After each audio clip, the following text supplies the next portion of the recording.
Welcome to Terminal City Tales. We're the program that brings you stories told by people like you. Today is our V-Day episode. You can decide for yourself if the V stands for Valentine's, or Victory, or Vengeance. Our storytellers today are Leslie Stark, Victoria Fedulova, Henry Ma, and Maia Gibb. Our first story is from Leslie Stark. When I was in grade 6, I had a crush on a boy. Randy was his name. He had blonde hair, and he liked dogs, and I liked dogs, so obviously we had a connection. I lent him a copy of my Dog Fancy magazine, trying to find a reason to get him to talk to me. I walked by his house with my dog every day, but he was really only nice to me when the other boys weren't around. We had our first school dance in grade 6, and I got all dolled up. Yellow dress with matching sunglasses and shoes, a wide black belt, my hair was moussed up with a matching hair clip. I even wore lip gloss. I knew he'd never have the guts to ask me, and I really wanted to dance with him. I dreamed about it, so I asked him. He turned me down flat, said he didn't dance. I was sad, but okay with that, until he started dancing with his cousin. So, after that I confronted him. I was like, I thought you didn't dance. And he said, well, it was his cousin, so he had to. But then he danced with Jolene. Yes, that was her actual name, Jolene. She wasn't his cousin, and everyone agreed she was the prettiest girl in school. My heart broke watching him dance with her to one of those 80s rock ballads. But I was a persistent kid. I believed that determination was the key to success, so I asked again, and he rejected me again and again. It sounds ludicrous, but I was hoping he'd just give up and dance with me for just one song. So after a while, Graham, who lived 2 doors down from me and who'd been my friend in grade 3 before it became uncool to have friends that were girls, he took pity on me and asked me to dance. He even threw it in Randy's face. He was like, at least I'm not afraid to dance with her. I probably should have fallen for Graham right at that moment, but I've always been attracted to the wrong guys, even when I was 11 years old. Well, I guess Randy was pretty embarrassed about my relentless pursuit of him at the dance, because after that he went out of his way to torment me. Tacks on my chair, tape in my hair, shoving into the locker, that sort of thing. He broke my wrist once. It was an accident. We were playing push-off on the snow hill outside, and he pushed me, and I pushed him, and he pushed me, and I fell, and I grabbed him, and he fell on my arm and broke it. So the class made him sign my cast. I hoped he'd be sweet. He was like, sorry I broke your arm, Randy. But the humiliation of being made to sign my cast only made his torment worse. When I walked my dog after school every day, he'd ride his bike by me and oink at me, call me Piggy, sometimes Miss Piggy, like from the Muppets. So one day, when he and his friends were on their bikes and I was walking my dog, they were oinking, and I turned around and I said, so I'm Miss Piggy? Well, then you're Kermit the Frog! I was pretty proud of my cleverness. Even more so when his friends laughed, and they were like, Kermit, Kermit. He was furious. And because he showed how much it annoyed him, the name stuck. One thing I learned in grade 6, if you show it hurts, it will stick. They say sticks and stones, but I think names stick with us a lot more than bruises or tacks on chairs or even broken bones. One other thing I learned in grade 6, I learned to keep my feelings buried deep and pretended nothing could touch me. Now, here's the thing. I understand in retrospect, Randy had his own stuff going on. His family was poor, his dad passed away that year. I was probably just a scapegoat for all of his unresolved anger, but at the time I couldn't understand how he could be so mean when I was trying so hard to be nice to him. So anyway, the next few weeks at school after the Kermit incident, the boys started calling him Kermit. The madder he got, the more they enjoyed it, and as for me, it was a triumph, at least for the moment. Grade 7 rolled around, and I finally started crushing on Graham instead of Randy, but I never breathed a word of it to him. Like I said, I learned to bury my feelings. At Christmas back in those days, we would do that Secret Santa thing where you pull names from a hat and you have to buy them a gift. And guess whose name I should pick? Randy. My no longer secret crush and current arch nemesis. I was like, oh no. Anyone but him. What am I going to do? Then it occurred to me. Vengeance. So I went shopping. I wrapped my gift elaborately with ribbons and bows so it wouldn't be missed, and just before Christmas break we had a time at the end of class to do Secret Santa. Everyone excitedly opened their presents and thanked one another half-heartedly, everyone except for one person, Randy. The last present under the tree. He was trying to avoid it, But that only brought more attention to it. Everyone gathered around, started chanting his name. He knew it would be terrible. He'd suffered enough humiliation with my insufferable puppy dog crush. He did not want to be reminded of the fat, nerdy girl who made him feel so uncool. But the class made him open it. He had no choice. And they all watched as he unraveled the ribbon, tore the paper, opened the box, and pulled out a stuffed frog. First there was a giggle, then a snort, and then wave upon wave of laughter echoing through the room.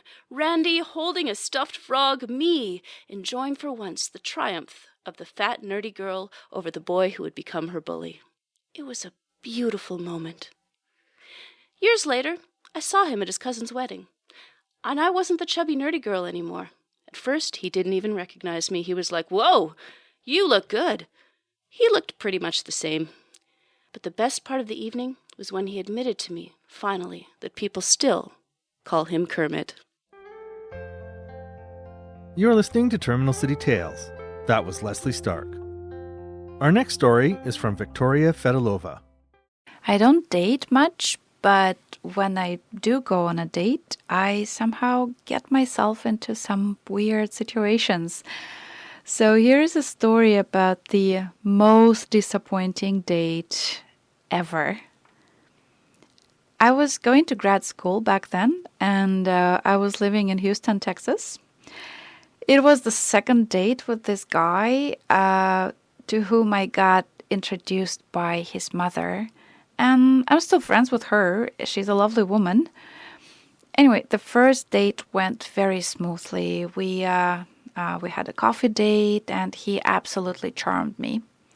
He was super tall and very handsome. So handsome he could probably be a model, and smart too, with a great sense of humor. At least that's what I thought at the time. So on the day when we had our second date, I dressed up and put on my favorite shoes with killer heels because, he was really tall and I wanted to be able to look him in the eye.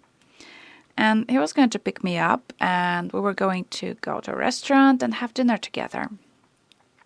However, when he arrived to pick me up, there was something going on campus. And this was the time when Barack Obama was running for presidency for the first time. And Hillary Clinton was also one of the candidates back then. So that day, Bill Clinton was supposed to be on our campus giving a speech as part of the election campaign for his wife. And so this guy says, "Victoria, I really want to go there. It's a once-in-a-lifetime chance to meet him in person. So maybe we could attend the thing and then go for dinner. But let's grab a snack before we do that, since it's dinner time." And so I said, "Yeah, let's get something small." And the next thing I know, he takes me to a McDonald's drive-thru. I don't eat at McDonald's for many reasons, but I didn't want to seem picky and I didn't want to complicate things. So I got myself an ice cream thinking, well, we're going to have dinner, proper dinner afterwards. And he got himself a burger. And after that, we went to the stadium or wherever Bill Clinton was going to give his speech. And we were on time, but Bill Clinton was running late. I wasn't really dressed for this. I was wearing those fancy shoes because I thought I would just hop into the car, we'll go to a restaurant and have a quiet evening with a glass of wine, looking into each other's eyes.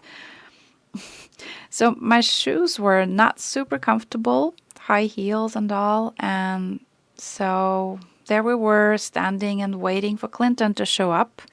And we waited and waited for something like 2 hours. And we were standing because my date, he wanted to be close to the stage. I tried to tell him, let's go sit down several times. But every time he said, no, I really want to see him up close. So please, let's stay here. So after about an hour and a half of standing and waiting, he finally says, let's go sit down. Because he probably got tired of standing himself. And so we were sitting on the bleachers, and to kill the time, he started showing me some photographs on his phone. And yep, he looked awesome, super smile, great tan. And he told me all about his travels. And there was a woman next to him in half of these photos. So he says, "Oh, this is my stupid ex-wife." Oh, okay. And then the phone starts ringing in his hand. He looks at the caller ID and he says, "Oh, this is my stupid ex-wife calling again." And he drops the call. And he keeps on talking and showing me the photos like nothing happened. And I'm not listening at this point because I'm actually starving and a bit bothered by the whole ex-wife thing. Nobody told me anything about that. Anyway, to cut the long story short, Bill Clinton arrives finally. My date hurries me off the bleachers and half drags me to the front to see Clinton better. I don't remember a single word of what Clinton was talking about. By then, I was miserable. My feet were killing me, my blood sugar was low, and I wasn't too happy about my date. At the end of his speech, Clinton got off the stage and started shaking hands with people in the audience. So my date left me where I was and pushed his way to be closer to Clinton because he wanted to give him a handshake. It was around 9:30 when the whole thing was finally over. We didn't go for dinner because he said it was too late. So he gave me a very short ride to my dorm. And as I was getting out of the car, he said, "Thank you, Victoria. It was the best date ever. I shook hands with Bill Clinton and it was super cheap." You're listening to Terminal City Tales. That was Victoria Fedulova. Our next story is from Henry Ma. 10 years ago, in 2006, it became very clear to me that the woman I was with at the time, my wife now, that we were going to be together for the rest of our lives. And I remember we were just sitting around in our living room. We were living together in my basement suite at the time. And we were just sitting around doing our stuff. So I poked my head up and I said, "Hey, you want to get married?" And she came over and plopped herself down on top of me and said, "Sure, I'd love to marry you." And so I went along happily for the next little while, and and all my friends around that time, they were like, "Oh, you're getting married! Oh my God, you're getting married! That's so great! So you're gonna buy her a ring? I mean, get her a ring, buy her a ring." And I was like, "Come on! The whole marriage thing is just a formality. We already know." We're going to be together for the rest of our lives. We just know that. But they're still like, "You should get her a ring." And I'm like, look, I don't know. It's one of those things that for me, it was just like an unnecessary add-on, right? Yeah. But then someone that I really trusted looked me in the eye and said, "Get her a ring. It's important to her." Okay. So I was like, all right, I will get her a ring. And then we talked about it. I talked to her about it, and we were living in North Burnaby at the time. And we'd been to Brentwood Mall quite a bit. And I noticed they had jewelry stores there at Brentwood Mall. So we went to look around at some of the ring shops there. And I found out some very important things about the diamond buying process. There are 4 C's. Yes. Not that C isn't one of them, by the way. Okay.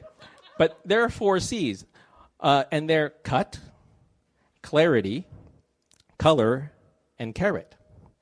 But in my search for the best ring, the best engagement ring for my wife, they didn't mention the 5th C, cost. So we're looking around, and the quality of the stones, they were okay, And I was like hemming and hawing, and so my wife says, "Just for the hell of it, let's go to Burke's." I'm like, yeah. No. I'm like, okay, fine. But we're not buying anything there because it's just too expensive. It's way too expensive, right? So we set aside a day, and where we go to Burke's and Harling's and Brinkhouse and Cartier and Tiffany's. Yeah, we wandered around downtown looking at these different ring shops, and so a few days later, we're at home together, and I'm like, fuck. My wife was like, what's the matter, honey? And I was like, well, look, now that we've been to Burke's, I now can't not buy you a ring from there because it would just be wrong. Because when we looked, the quality of the product at Burke's was head and shoulders above anything I'd ever seen at any of the other places. So I knew, if I was going to marry this woman, she only deserved the best and nothing less. So a few days later, we go back to Burke's. And we're looking at various diamonds on display. And the clerk pulls out like the 3 really beautiful Canadian conflict-free diamond rings, right, for my wife to look at. And then it hit me. I am about to make a major step forward in my relationship with this woman. And so I started to cry. And in my emotional experience, I croaked to her, just pick whichever one you want. And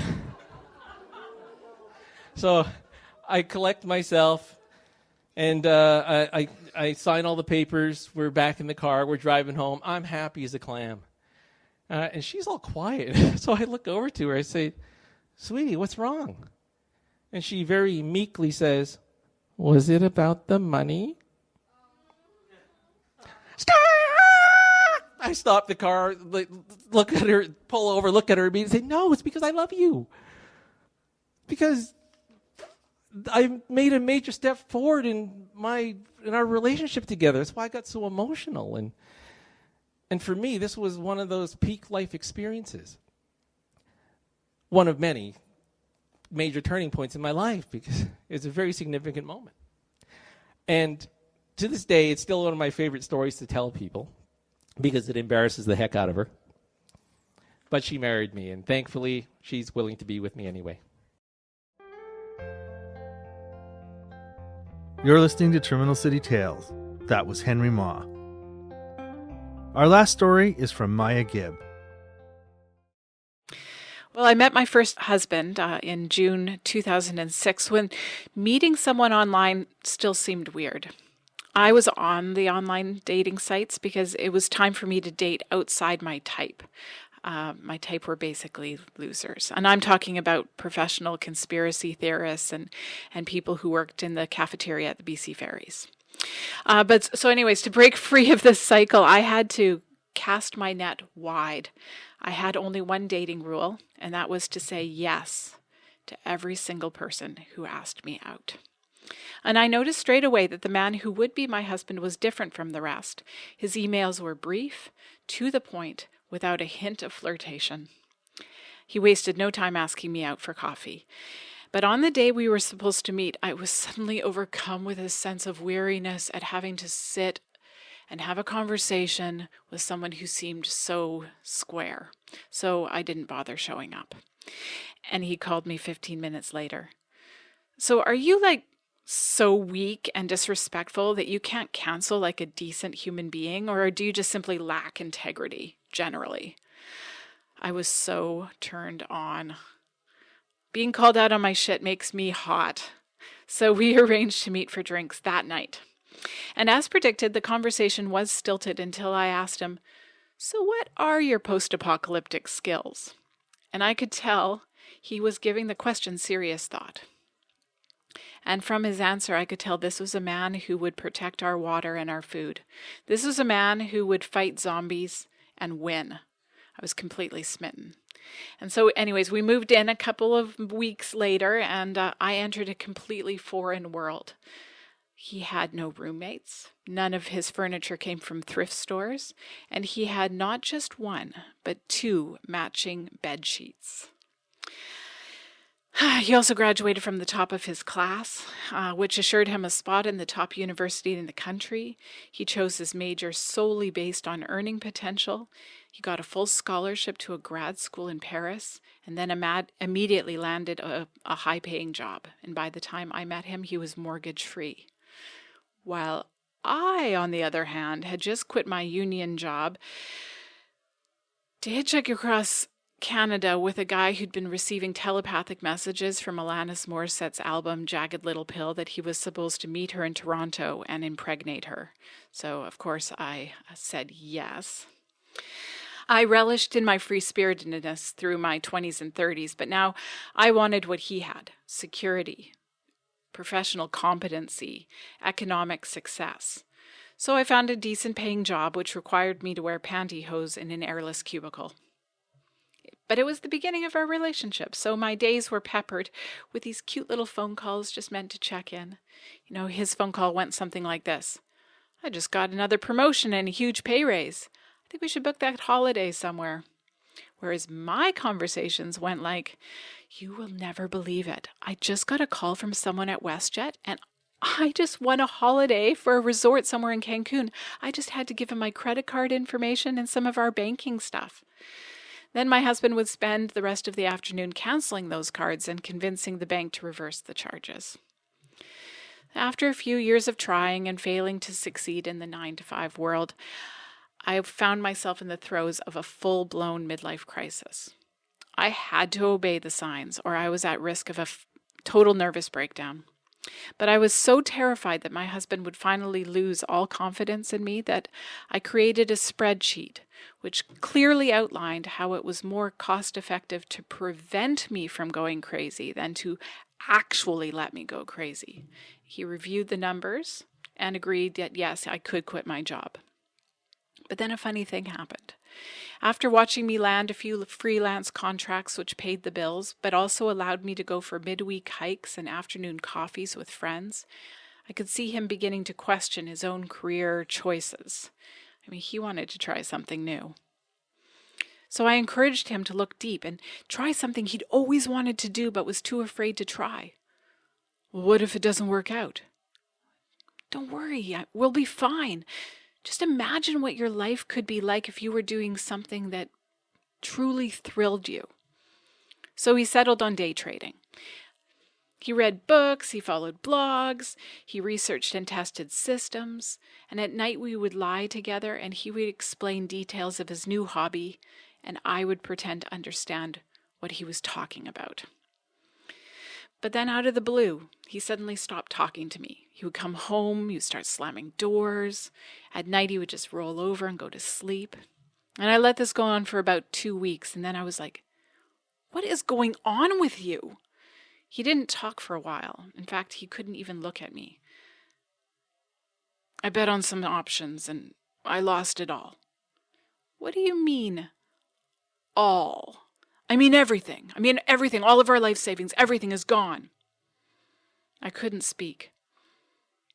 Because inside, something was welling up. Something that felt like buoyancy, lightness, giddiness even. By the time my husband finally worked up the courage to look at me, I was grinning from ear to ear. What? Do you know what this means? What? I am no longer the screw-up in this relationship. Nothing I have ever done or will ever do will ever be as bad as what you have just done. I am free. And finally, the balance of power just shifted. He had to lean on me. Building a destroyed ego from a massive fall like that was what I do. I was the rock, and he had to lean on me. And then a couple of weeks later, I lost my new iPhone, which was the one that I had just recently bought to replace the one that I'd lost the month before, and my husband started freaking out. Do you know how much those things cost? Oh, really? Like a couple $100,000? No? Well, then shut the hell up. You're listening to Terminal City Tales. That was Maia Gibb. And this is Vancouver Cooperative Radio, CFRO, 100.5 FM. Homemade, not store-bought. And now for events. Tonight at 8 p.m., it's the Vancouver Story Slam. 10 storytellers compete for your vote and cash prizes. That's at the Cottage Bistro, and it's $5 at the door. Terminal City Tales will be there. Come by and say hello. Details at facebook.com/Vancouver Story Slam. On Sunday, February 19th at 7 p.m., the Vancouver Storytellers present Your Life is a Fairy Tale. That's at St. Mark's Church at 2nd and Larch. Tickets are $7, and that includes tea. Please bring potluck treats.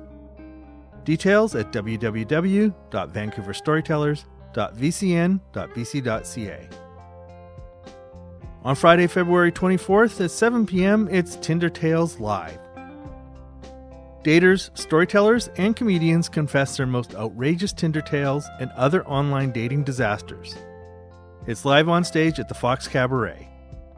Tickets are $10 in advance and $12 at the door.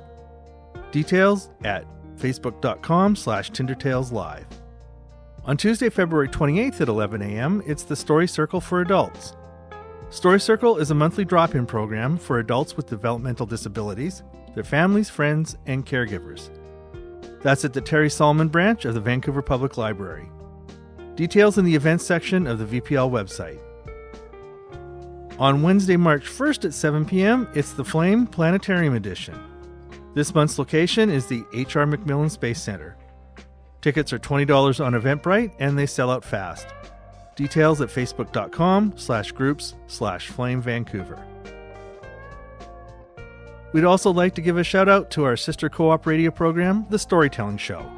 It's about women's storytelling in all its variations. They're on every Sunday at 9 p.m. Details at facebook.com/storytellingshow. Everyone has a story. We want to hear yours. Send us your story in an MP3 file, or send us a message and we'll record you. We can record you at the Co-op radio station or VPL Inspiration Lab. Our addresses are connect@terminalcitytales.ca, facebook.com/terminalcitytales, or @tcitytales on Twitter. You've been listening to Terminal City Tales, the program that brings you stories told by people like you. And this was the V-Day show. So what did you think the V stands for? Valentine's, victory, or vengeance? Leave a comment on our Facebook page. Our storytellers today were Leslie Stark. Victoria Fedulova. Henry Ma, and Maia Gibb. Terminal City Tales is produced by Victoria Fedulova. Pamela Bentley. Ben Bisset. and me, Dale McGladdery. That's it for today's show. We hope you enjoyed it. Come back again next week for a whole new set of stories. We're going out on Falling in Reverse. It's over when it's over. I've got my life laid out in front of me like roads drawn on a map. I've had so many times where I slipped off the beaten